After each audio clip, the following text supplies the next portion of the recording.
இயேசு உங்களை நேசிக்கிறார். பிரியமானவர்களே, இந்த நாள் ஆண்டவர் நம்மளோடு பேசும்படிய வேதத்திலிருந்து ஒரு வசனத்தை கூட வாசித்து ஆண்டவர் நமக்கு கற்றுக் கொடுக்கக்கூடிய காரியத்தை பார்ப்போம். அது கொலோசியர் புஸ்தகம் 4வது அதிகாரம் 12வது வசனம் இப்படியாக சொல்லுகிறது. எப்பாப்ராவும் உங்களுக்கு வாழ்த்துதல் சொல்லுகிறார்.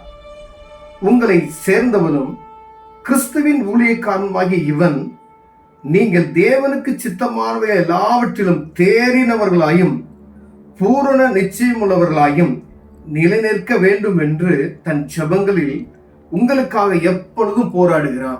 பிரியமானவர்களே,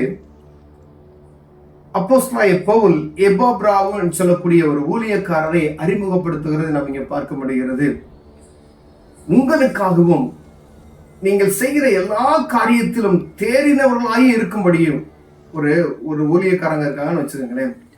ஒரு பிரேயர் டீம் இருக்கு, ஒரு சபை இருக்கு, ஒரு ஐக்கியம் இருக்கிறது, அதுக்கு ஒரு தலைமைத்துவம் இருக்கும். அப்ப அந்த தலைமைத்துவத்தில் இருக்கக்கூடியவர்களுக்காக, அந்த ஐக்கியத்தில் இருக்கிறவங்களுக்காக நீங்கள் உங்களோடு இருக்கக்கூடிய ஒரு ஆள் ஜெபிக்கிறவர்களா இருப்பார்கள். இந்த எப்பாப்ராவுன்னு சொல்லக்கூடிய இந்த ஊழியக்காரர் அவரை பத்தி அநேக காரியங்கள் இதுல அவரை சொல்லியிருக்கு ஒரு இடத்துல.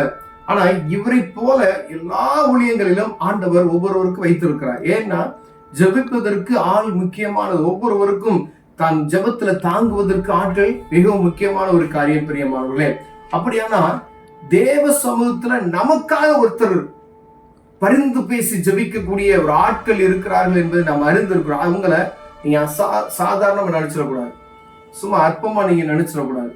ஆண்டவர் உங்களோடு பேசுகிறார். பிரியமானவர்களே, ஒரு ஊழியக்காரராக இருக்கலாம், ஒரு ஐக்கியத்துல நீங்க ஒரு டீம் வச்சிருக்கலாம், ஏதோ ஒரு காரியம் ஆண்டவருடைய காரியத்துக்காக அவங்க ஐக்கியத்தில் இருக்கிறவர்களுக்காக பேசப்பட்டு இருக்கிறது.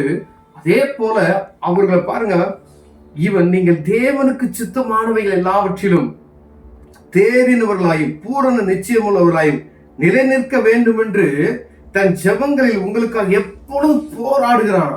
உங்களுக்காக ஜெபத்தில் போராடுகிறவர்களை ஒரு நாள் நீங்க என்ன செஞ்சிடக்கூடாது, விட்டுறவே கூடாது. ஜெப வீரர்கள் உங்ககிட்ட இருப்பாங்க. அவங்களை சாதாரண நினைச்சிருவீங்க. ஆனா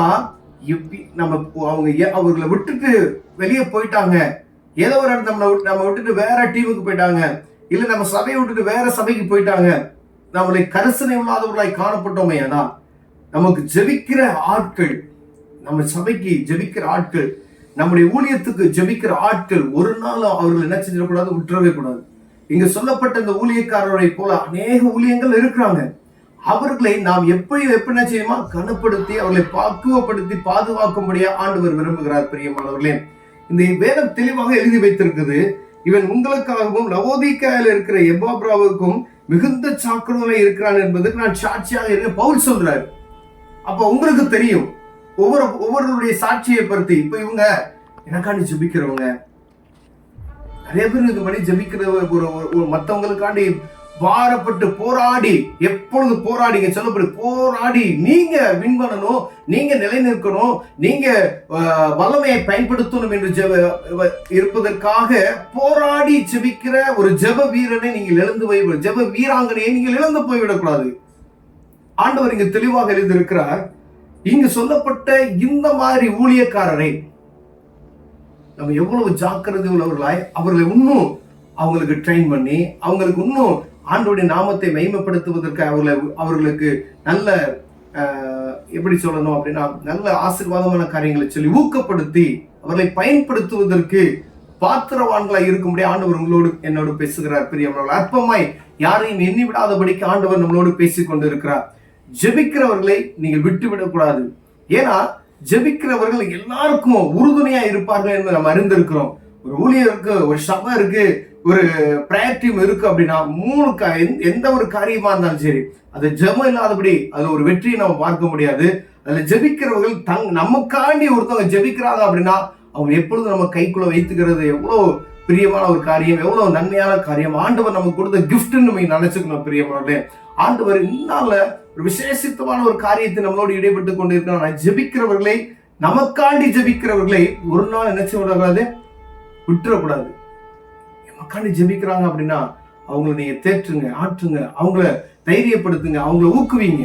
அப்ப ஆண்டவர் நம்மை ஆசீர்வதிப்பதற்காக நான் நல்லா இருக்கணும், நான் ஊழியத்துல வளரணும், நான் சிறப்பாய் நடத்தணும், நான் இங்க சொல்லப்பட்டது பாருங்களேன், பூரண நிச்சயம் உள்ளவர்களாயும் நிலநிற்க வேண்டும் என்று, நீங்கள் தேவனுக்கு சித்தமானவை எல்லாவற்றிலும் தேறினவர்களாயும் பூரண நிச்சயம் உள்ளவர்களாய் நிலநிற்க வேண்டும் என்று தன் செபங்களில் உங்களுக்காக எப்பொழுதும் போராடுகிறார். எப்பொழுதும் போராடுகிறார். காலையில, மதியானம், சாயந்தரம் அவங்க வீட்டில் இருக்க தனிப்பிரேயரு, எப்பொழுதும் உங்களை குறித்து நினைத்து கொண்டிருக்கிற ஒரு ஆள் உண்டு என்பதை நீங்கள் அறிந்திருக்கலாம். அப்படிப்பட்டவர்களை நீங்கள் கைவிட்டு விடாதபடி அவர்களை பக்கமா இழுத்து நம்முடைய டீம்ல, நம்முடைய பிரேயர் டீம்ல இருக்கலாம், நம்முடைய சபையா இருக்கலாம், அவர்களை ஊக்கப்படுத்தி அவர்களை உங்க கரத்துல வைத்துக் கொண்டுகிறார். நம்மை ஆண்டவர் ஆசீர்வதிக்க வல்லவராக இருக்கிறார். ஊழியத்தை மேன்மைப்படுத்துவதற்கு, ஊழியத்தை விரிவுபடுத்துவதற்கு, ஆத்தும ஆதாயத்திற்கு, வரக்கூடிய எழுப்புதல பெரிய ஒரு பங்கடைவதற்கு ஆண்டவர் நம்மளை பயன்படுத்த வல்லமையுள்ளவராக இருக்கிறார். பிரியமானவர்களே, ஆண்டவர் இந்த காரியத்தின் முதல் நமக்கு இதுல குறைச்சலோட நாம் காணப்பட்டோமேனா நம்மளோட ஆண்டவர் பேசுகிறார். அதை சரிப்படுத்திக் கொள்ளும்படி ஆண்டவர் விரும்புகிறார். கண்களை மூடுவோம், ஜெபம் செய்வோம். அன்பின் தகப்பனே, அருமையான நாளுக்கு ஸ்தோத்திரையா. ஆண்டவரை ஜெபிக்கிறவர்களை நாங்கள் ஒரு நாளும் அற்பமா எண்ணாதபடி எங்களுக்கு கிருபை பாராட்டுங்க. இயேசுவின் நாமத்தில் பிதாவே, ஆமென்.